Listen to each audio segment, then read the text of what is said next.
Right now at 5:30, the oldest living alumna of Lee High School made sure her vote counted on whether to rename the school.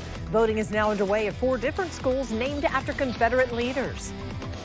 Lee High, Jackson High, Ribault High, and Ribault Middle School have voting polls open through May 7th. News4Jax reporter Joe McLean is joining us live from Lee High School tonight. So, Joe, you were also there today as that notable vote was cast at Lee High School.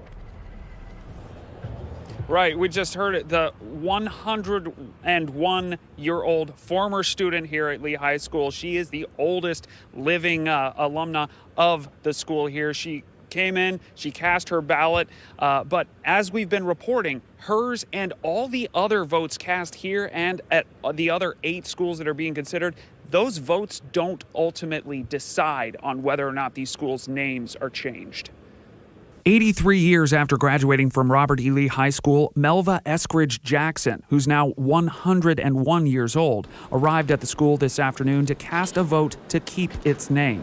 I see no need in changing the name. What's wrong with keeping the name? Jackson, then Eskridge, said she doesn't remember what the school was like in the 1930s, but she dismissed calls for Robert E. Lee's name to be replaced.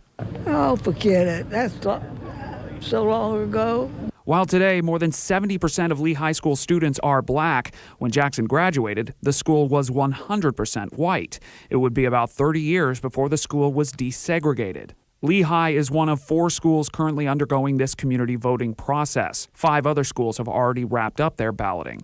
We asked Duval County Public Schools and the Supervisor of Elections, who's helping run this voting process, what the results were for the schools that have already been completed. We also asked for the number of votes at each school. But none of that information was made available, with DCPS saying the district will release the voting results at the conclusion of each school election. But if we look back to 2013, when the district was in the process of renaming Nathan Bedford Forrest High School to the current West Side High School, DCPS performed a community survey.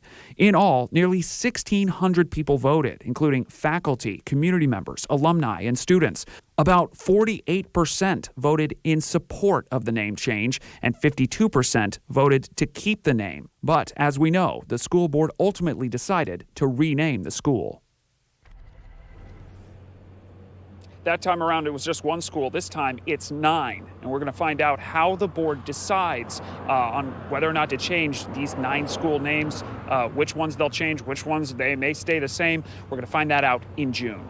Reporting live, I'm Joe McLean, Channel 4, the local station.